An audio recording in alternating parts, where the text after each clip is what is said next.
Сәлем достар, бүгін біз сендерге ғылыми фантастикалық жанрда түсірілген «Как живой» деп аталатын фильмді қысқаша баяндап беретін боламыз. Достар, видео басталмас алдын лайк басып, арнаға тіркеліп кетіңіздер, ал біз бастадық. Фильм жаңадан үйленген Софи мен Джеймс есімді ерлі-зайыптылармен басталады. Олардың екеуі де некелік өмірлеріне өте риза, және олар ескі дивандарын алып, жаңа пәтерге көшіп бара жатады. Джеймс өте бай, әкесі басқаратын сенімді қорда жұмыс істейді. Бизнесменге бір күні туыстары телефон соғып, әкесінің қайтыс болғанын айтады. Енді ол автоматты түрде әкесінің бизнесін мұраға алады және өз компаниясының бас директоры болады. Джеймс пен Софи қаладан кетуге шешім қабылдайды. Қала маңындағы зәулім үйді сатып алады. Олар күн өткен сайын сарайда жаңа өмірін бастайды. Олардың үй шаруасымен айналысатын көптеген қызметшілері бар. Сондықтан Софи жұмыс істемейді және уақытының көп бөлігін үйде өткізеді. Өкінішке орай, Софи зәулім үйде қызметшілермен бірге тұруға үйренбеген. Ол Джеймс екеуі ғана сарайда өмір сүргісі келетінін сезіп, шешім қабылдайды және барлық қызметшілерді жұмыстан шығаруды шешеді. Оларға демалыс береді. Бастапқыда бұл туралы білмеген Джеймс Софиден қатты көңілі қалды. Джеймс үлкен сарайға қарау үшін қызметші қажет екенін айтады. Бірақ ақыр соңында Софидің қалағанымен келіседі және олар сол жердің өзінде махаббатпен айналысады. Ертесіне жұмысы басынан асып жатқан Джеймске жиналыстың ортасында Софи қоңырау шалып, олардың ауласында шөп шабатын машинаны іске қосуға көмектесуін сұрайды. Нәтижесінде Джеймс түнде жөндеу жұмыстарын жүргізеді. Солайша Софи оған күн сайын звондап шағымдана береді. Дегенмен Софидің өзі барлық қызметшілерді жұмыстан шығарған еді. Ақырында олар үй қызметшісі ретінде пайдалану үшін жасанды сезімтал роботтарды сататын Джулианды кездестіреді. Алдымен Джеймс әдемі әйел роботты жалға алғысы келеді. Бірақ Софи келіспейді. Өйткені ол олардың үйінде жалғыз әйел болғысы келеді. Ақыр соңында олар Генри есімді еркек роботты сатып алады. Басында бәрі жақсы болады. Генри робот ретінде оларға күнде таңертең таңғы ас дайындайды. Джеймс пен Софиның бұйрығымен ауладағы шөпті шабады. Бір күні Генри Софиның бөлмесін жинап жатады және Софиді байқаусызда іш киімінде көріп қалады. Софи оны бөлмесінде көргеніне қатты таң қалады және одан шығуын сұрайды. Ол Джеймске Генридің әрекеті туралы шағымдануды жалғастырады. Солардың кесірінен ерлі-зайыптылардың қарым-қатынасы шиеленісе түсе бастайды. Софи өзін жалғыз сезінеді, өйткені Джеймс үнемі жұмыста қолы босамайды. Нәтижесінде ол Генримен көбірек уақыт өткізуге тырысады. Сол сәттен бастап Софидің Генриге деген бір түрлі сезімі пайда болады. Софи оған адамның сезімдері мен эмоциялары туралы кітап оқып беруін талап етеді. Солайша Генри роботтың интеллектуалды жүйесінің арқасында армандау, түс көру сезімін сезіне бастайды. Бір күні кешке Софи түсінен оянып кетеді және үй сыртындағы дыбыстарды естиді. Софи көшеге шығып қарағанда жалаңаш ұйықтап жатқан Генриді көреді. Ол адам болуды армандайтынын айтады. Келесі күні олар дереу Джулианға барып, өткен түні Генридің бір түрлі әрекеттері туралы айтады. Джулиан бұл Генридің эмоцияларын тым көп дамытқандықтан болуы мүмкін дейді. Мысалы, оған жиі адамдық қарым-қатынас және сол сияқты эмоция жасағандықтан дейді. Олар үйге келе жатқанда Джеймс Софи Генриге жасаған барлық істер үшін кінәлайды. Солайша олардың қарым-қатынасы нашарлап барады. Жұмыстан үйге шаршап келген Джеймс жазылған хатты табады. Хатты Софи олар осы үйге алғаш көшіп келген кезде жазған екен. Ол хатта Софи Джеймсті қалай қатты жақсы көретіні жазылған еді. Содан кейін Джеймс кешірім сұрау ниетпен Софиге романтикалық кеш дайындауға кіріседі. Ол бөлмесіне шам алып келеді және барлығын ойдағыдай дайындап қояды. Бірақ өкінішке орай, Софидің көңіл күйі болмағандықтан бас тартады.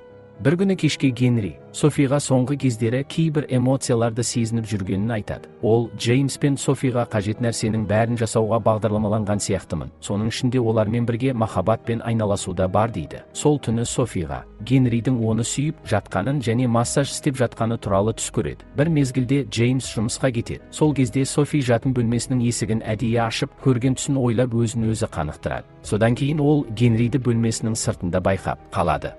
Кейінірек Джеймс Софи мен Генридің бассейнде отырғанын көреді. Джеймс олардың жақындығына қызғанады. Ол Джулианмен қайтадан кездесіп, Генриге шешім табуды сұрайды. Джулиан оған Генридің мінез құлқы қожайынның қалауына сәйкес болатынын айтады.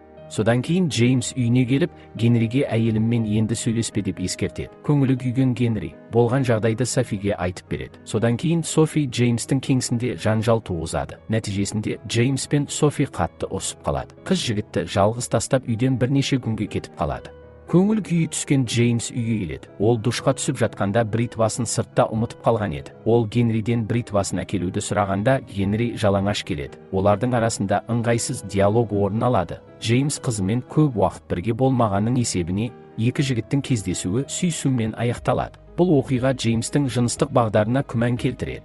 Келесі күні өз кеңсесінде Джеймс Софиға звондап қарым-қатынасты жөндеуге шақырады. Софи Генриді кездестіру үшін үйіне жасырын түрде оралады. Шаршап келген қызға Генри массаж жасап беруді ұсынады. Ол массаж жасай отырып қыздың ернінен сүйіп алады. Және Генри Джеймс сияқты мен сені жақсы көремін деген кезде Софидің құштары оянып іске қосылады. Джеймс үйге қайтып келгенде Софи оған опасыздық жасағаны туралы айтады. Бұны естіген Джеймс шынданып кетеді. Ол Генриге қарсы тұрып, зарядтау станциясын өшіріп, оны күшпен ұрады. Келесі күні таңертең Джеймс пен Софи Джулианды үйіне шақырады. Джулиан жақын арада келмеген соң Джеймс жұмысқа кетіп қалады. Ал бұл күні Генри өте кеш оянады. Кенеттен ол Софиді кездестіреді. Және Софидан зарядтау станциясының неліктен өшірілгенін сұрайды. Ол сонымен бірге Софи үйден кеткен кезде Джеймспен болған жыныстық қарым-қатынас туралы да айтып береді. Сол сәтте Джулиан үйге келеді. Бірақ жынданған Софи Джеймстің келуін күтпей, кеңсесінде кездесіп сөйлесуге кетеді. Бұл кезде Генри айнаға қарап, өзінің көгерген жерлеріне қарап, өзінің робот екеніне күмәнданады. Барлығын көріп тұрған Джулиан Генриға өз төсегіне барып жат деп бұйырады. Бірақ ол бағынғысы келмейді. Генри сонымен бірге Джулианның осы уақыт бойы оған өтірік айтқанын түсінеді. Ал бұл кезде Софи Джеймстің кеңсесіне барады. Екеуі де өз әрекеттеріне өкінеді. Джеймс Генри екеуінің арасында болған жайтқа қатты өкінетінін айтады. Софи да өкінетінін айтып кешірім сұрайды. Ақырында бір-бірінің қателіктерін кешіреді. Джеймс пен Софи үйге оралғанда жалаңаш тұрған Генриді көреді. Генри осы уақыт бойы оның адам болғанын түсінеді. Ал Джулиана алаяқ болып шықты. Оның барлық роботтары негізінде адам екен. Джулиан Генриді кішкентай кезінде өз қамқорлығына алған және ауыр физикалық зорлық-зомбылыққа ұшыраған кезде Джулиан балалардың барлығын сендер робсыңдар деп айтып сендірген және роботтар сияқты ойлайтындай етіп өсірген. Сәлден кейін Джеймс пен Софи екі полиция қызметкерімен бірге Джулианды тұтқындау үшін үйлеріне келеді. Кенеттен Джулиан оларды мылтықпен атады және екі полиция қызметкерін өлтіреді. Джулиан қаруды Джеймс пен Софияға бағыттайды. Сол сәтте Генри оған шабуыл жасап, қолындағы мылтығын тартып алады және аяусыз ұрып соғады. Генри жаратушысына сатқындық жасағандай сезінеді және қожайынына опасыздық жасағанына ұялып, сол жерде тұрған үлкен пышақты қолына алады және Генри өз-өзіне қол жұмсайды. Джеймс пен Софи Генридің қасына келеді және оның адам екеніне көздері жетеді. Солайша Генри сол жерде көз жұмады. Сөйтіп арадан 5 жыл өтті. Джеймс пен Софи екеуі ұлымен қыдырып жүреді. Ұлының есімін Генри деп қойған екен. Және бір сәті келгенде ұлыға есімін не себептен Генри деп қойғанын айтамыз деп жоспарлайды. Және сол жерде фильм өз соңына жетеді. Достар, осымен біздің видео өз соңына жетті.